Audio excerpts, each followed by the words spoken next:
Thanks for joining me today. This is Danny, and welcome back to my FTP Infinity world. Check out my new threads. I had just recently upgraded Draconic Evolution to Snapshot 7, and they've got some crazy new textures. Remember last time we made this great big energy storage thing over here, which is right now holding 142 billion RF. However, it is of course capable of holding 2 trillion, I think it's like 2.14 trillion RF. It's filling up, and it would probably fill up eventually, but I'd like to get it to fill up a little bit faster. And there's a couple different things that I had talked about doing last time. One of those things was building the Draconic Reactor, which I do plan on doing eventually. However, that's not what we're going to do today. I've torn out a wall here.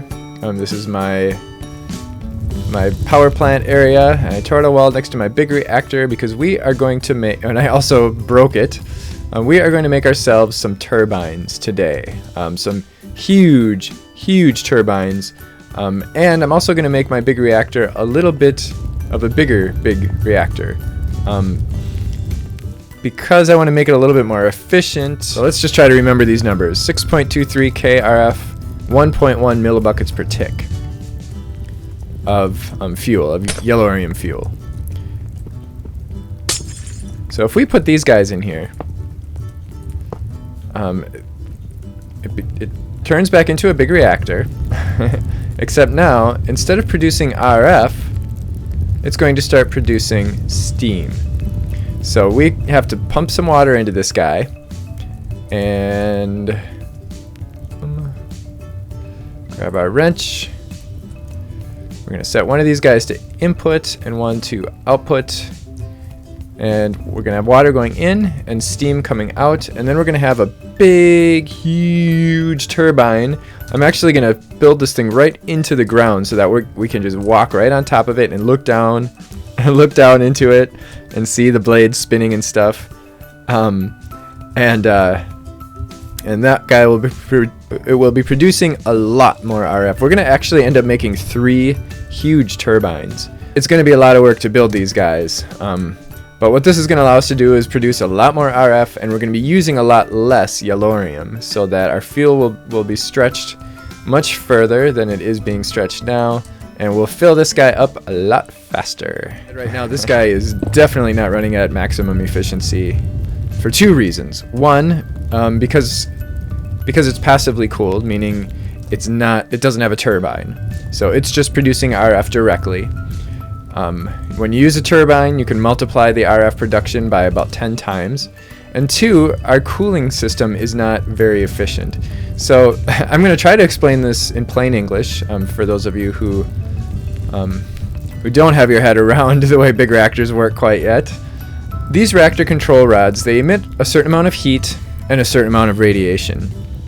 And the RF that they produce is based on the differential between the heat of the casing and the interior. So we have these coolants in here. This is gelid cryothium. That's going to keep our rods from getting too hot, and it's going to help transfer the heat from the rod out to the case. So cooling is one consideration. The other consideration is the placement of the rods.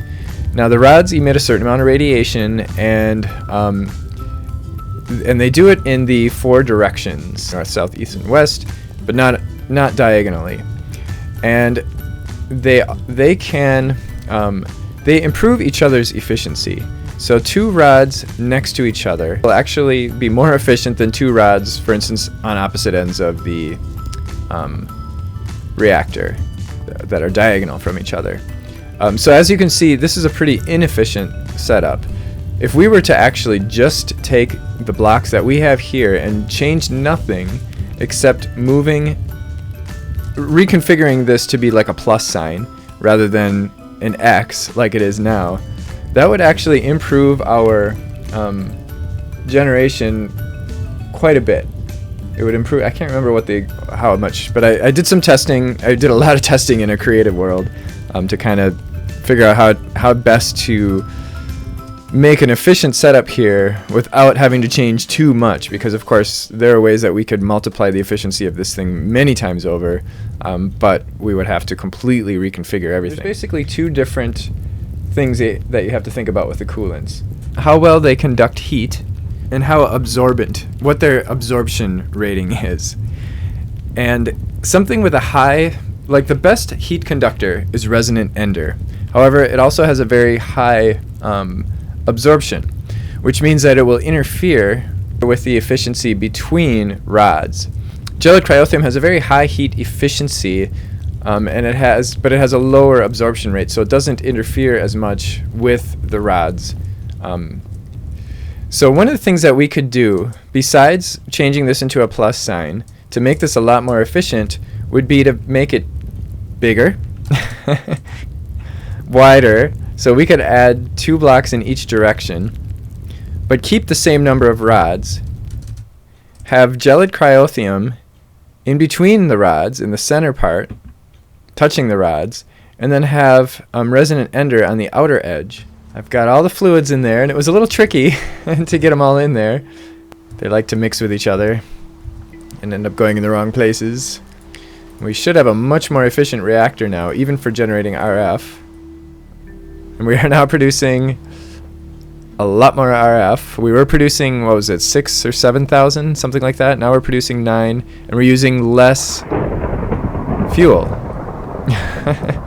So we're producing more RF with less fuel. Nice. Ready? Oh boy. It's a 9 by 9 by 9. That is going to be the size, well, actually, 9 by 9 by 14 is going to be the size of my reactor. So we are at 9 deep right now. So we need 5 more. I've got my dig size to 9 by 9, my dig depth to 9. We'll bring that down to, we'll bring that up to 5. Find the center again. 1, 2, wait. 1, 2, 3, 4, 5. There we go. So that is going to be the size. Our first turbine is going to fill this entire hole. Nice. So these turbine housings, I've got 36. I need about 200 of them. Actually, I used a bunch of them already for this. But the turbine housing and a lot of the stuff that we need for our turbines, the turbine rotor shaft, the turbine rotor bearing, let's see what else did. I think the turbine fluid port and the rotor blades, they all need cyanite. Now cyanite is the byproduct that you get from your big reactor. So it takes your yellorium ingots and it burns them or whatever. It does its nuclear reaction, and then the byproduct is cyanite. Now normally I would take the cyanite and I would put it in a cyanite reprocessor in order to make plutonium, because plutonium you can burn just like yellorium. So you end up getting half of your yellorium back because it takes 2 cyanites to make a plutonium. So you end up being able to burn each yellorium ingot about twice, because then the cyanite, the byproduct for the cyanite, or the byproduct for the plutonium is also cyanite. So it just keeps going around and round and round until your quantity gets cut in half each time. Oh, we're using a lot of RF right now. Weird. But anyway, I had been processing all of my cyanide up until this point. Oops. So now I have to wait for it to produce more. So to build this thing, we need turbine housing, and we need turbine housing and or turbine glass, just like with the big reactor. We had our reactor casing and then we had our reactor glass, and it's the same concept. So I'm going to build the whole frame with this turbine housing. Down here, this is all going to be turbine housing, and the floor will all be turbine housing like this. This is where the floor level is going to be. And then we also need a turbine power port, which I set right here, and that's basically where we're going to extract power from this guy. And I'm probably just going to put a tesseract on it. And then we need our controller. So I've decided I'm going to put the controller... No, that is not what we want. Turbine controller. I'm going to put this guy right there. And then our fluid ports, this is where our water is going to come in and our steam is going to go out. I think I'm going to put those right here. So these are going to kind of be underground. In fact, this will be connected to the basement. This will be part of the basement. Oh boy, we're down a little low here. So we need 2 turbine fluid ports. One for input, one for output. And where the reactor's output is going to output steam, this one will input steam and output water. But I've got myself some turbine rotor shafts.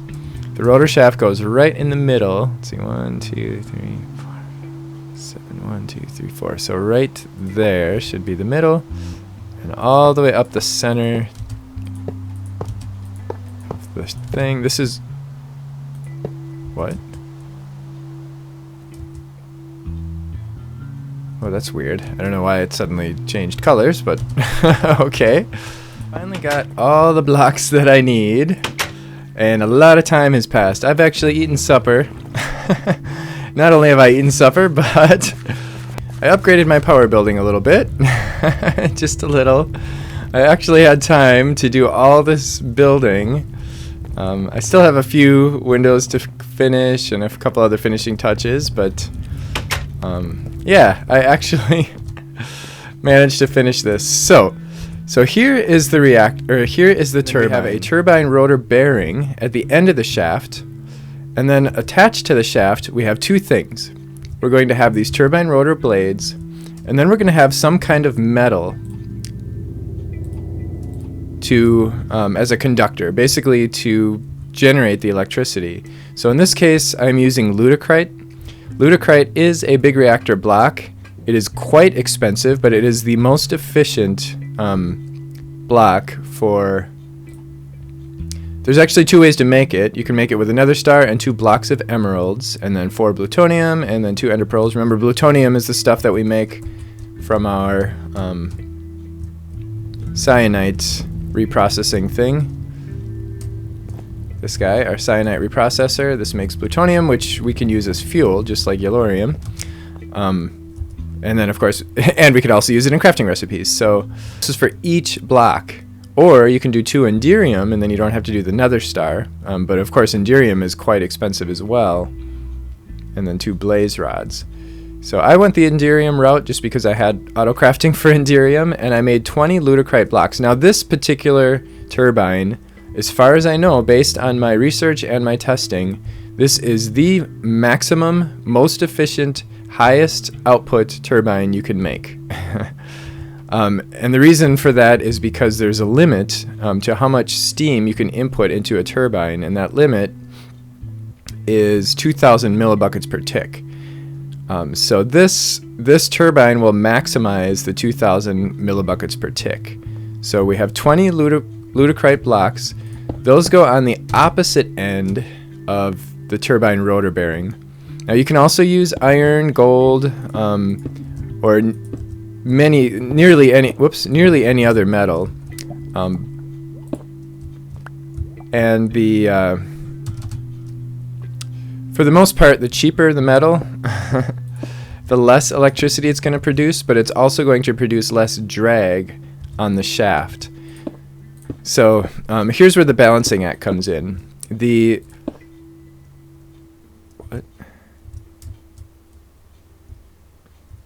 Okay, I did bad math. It's not 20 we needed, it's 32.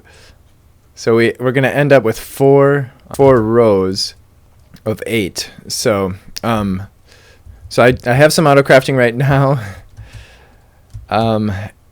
Okay, so the balance here is between the Ludicrite blocks and the turbine rotor blades.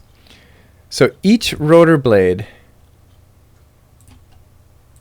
can use 25 millibuckets of steam. And remember, I said the maximum is 2,000 millibuckets. So the maximum number of blades that you can have for the maximum efficiency is 60. And by blades, I actually mean each block. So that is actually 3 blades. So 60 blades is going to give us the maximum output, and the blades have to be on the same side as the rotor bearing. So like I said, we could use iron down there, we could use indium. Actually, indium is also quite efficient. The more expensive metals will produce more RF per tick, but they will also pull more on the turbine rotor. It's going to decrease the speed of rotation. So what's going to happen when we pump steam into this thing is these rotors are going to start turning. Of course, that's why they're called rotors. And you know what? Why am I doing this the hard way?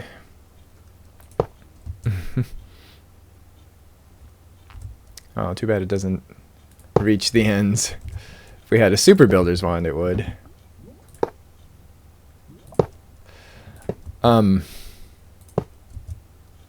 So when we start pumping steam into this guy, whoa. Did I miscount these two? Just an interesting little warning if you're working with indium or liquid ender.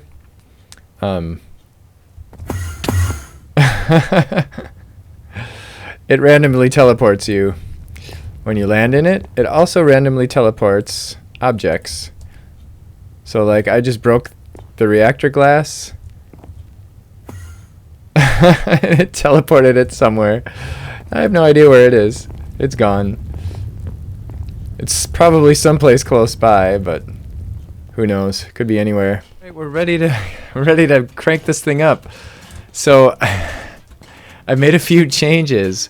We've got 32 blocks of Ludicrite. We have 80 turbine rotor blades.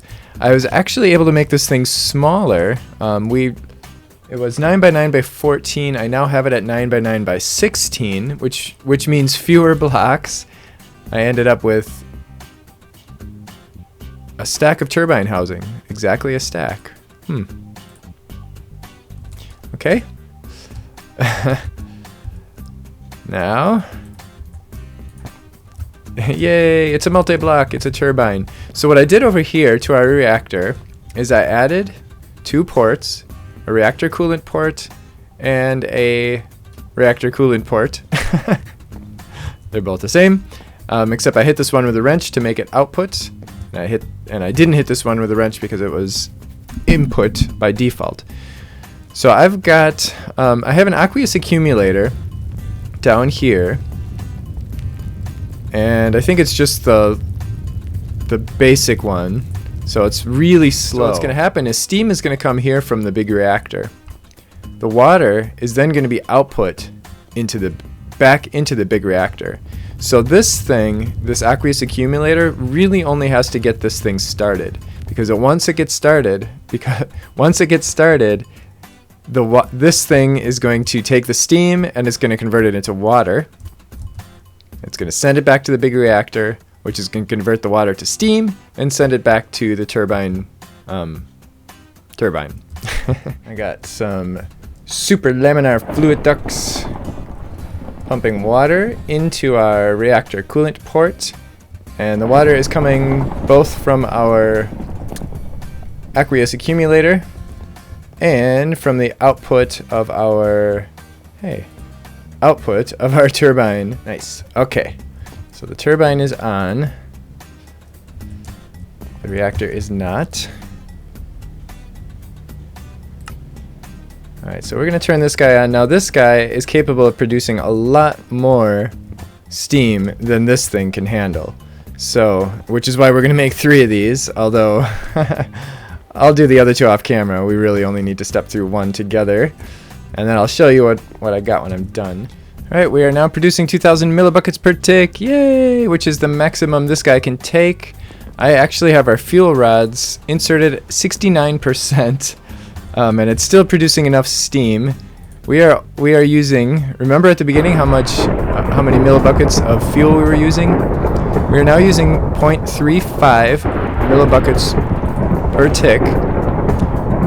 And we are not producing any power yet because I have the coils engaged. Now remember I said the rotors, the more rotors you have, the faster this guy will go, because the rotors will catch steam. And each rotor can catch up to 25 millibuckets of steam. Because this guy has a maximum of 2,000 millibuckets per tick. That's the maximum you can have it go in there. You can actually decrease it if you want, if you need it to be more efficient. So we are now using 80 out of 80 blades. And we are producing 0 RF per tick because our coils are not engaged. And the reason our coils are not engaged is because I have not engaged them yet. And the reason I haven't engaged them yet is because when you engage them, the acceleration will slow. So if I engage the coils right now, we are producing 17,000 RF per tick. I mean 13,000 RF per tick, and we haven't even gotten to the maximum RPMs yet. We're gonna settle at about 1,800 RPM. So this thing is slowly speeding up, and the bigger the turbine, it seems the longer it takes for it to reach maximum speed. But what we can do is we can disengage the coils, because remember, the blades make it faster, the coils make it slower, but they are what produce the electricity. So if we disengage the coils, we should see it speed up quite a bit faster. We're going to stop producing power.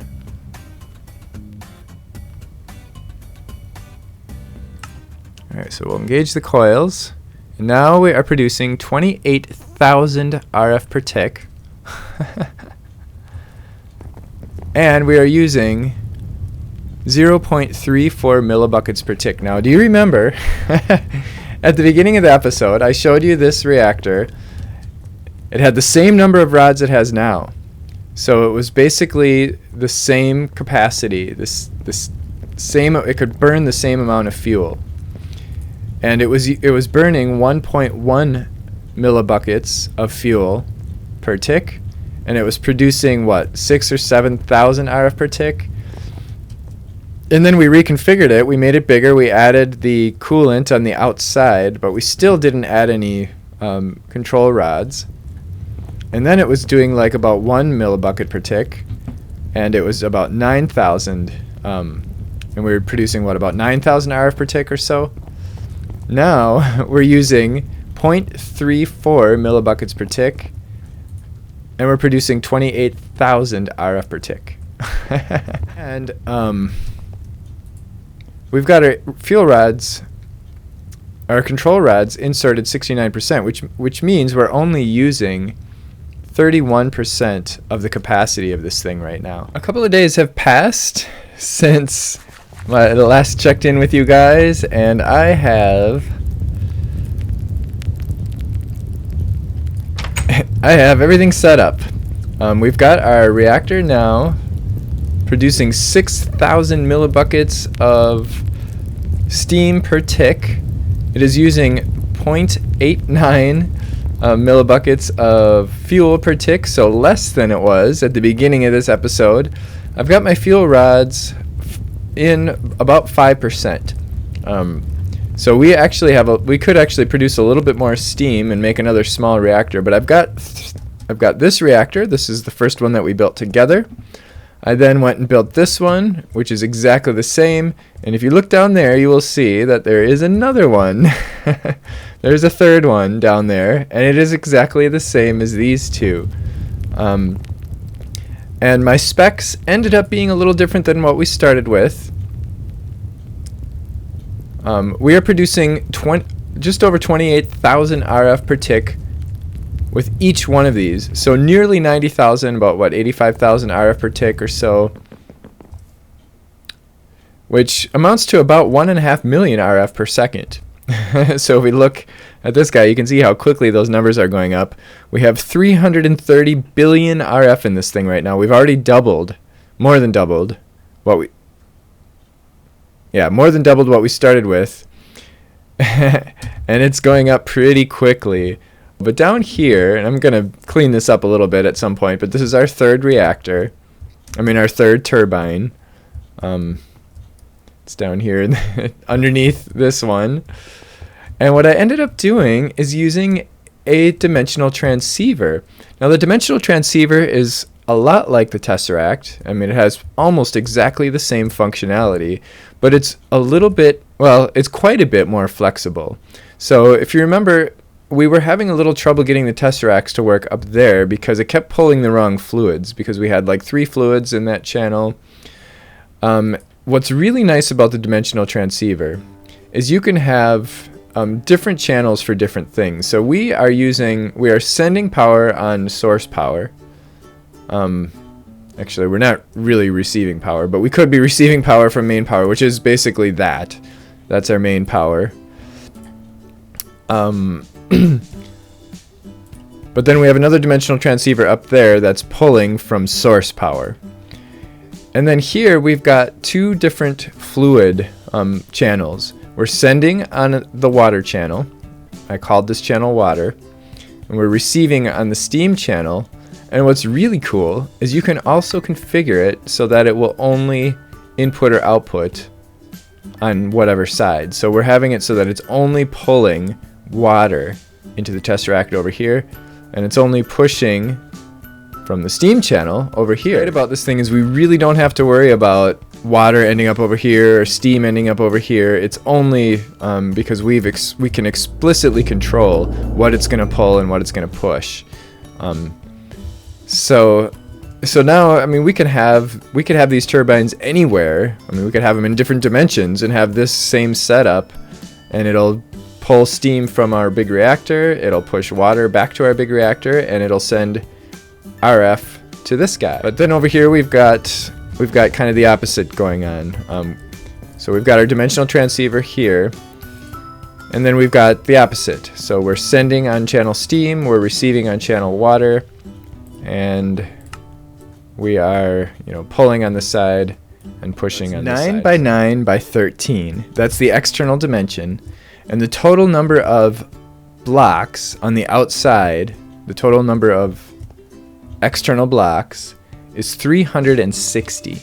So 360 turbine housings and turbine glass. The combination of those two is 360 minus the turbine controller, 2 turbine fluid ports, and the power port. And then we've got, so the internal dimension, the interior dimension is 7 by 7 by 11. So that means we have our turbine rotor bearing, and then we have 11 turbine rotor shafts. We have 80 blades, of course, because that's the maximum number of blades you can have and actually use them all. Because the maximum amount of steam is 2,000, and 32 Ludicrite blocks. So I'm fairly confident that this particular turbine is the maximum RF per tick that you can possibly produce with a turbine. Remember, at the beginning of this episode, we were producing about 6,000 RF per tick, and we're using like 1.11 millibuckets of fuel per tick. So that's 6,000 RF per 1.11 millibuckets. We're now producing about 85,000 RF per tick.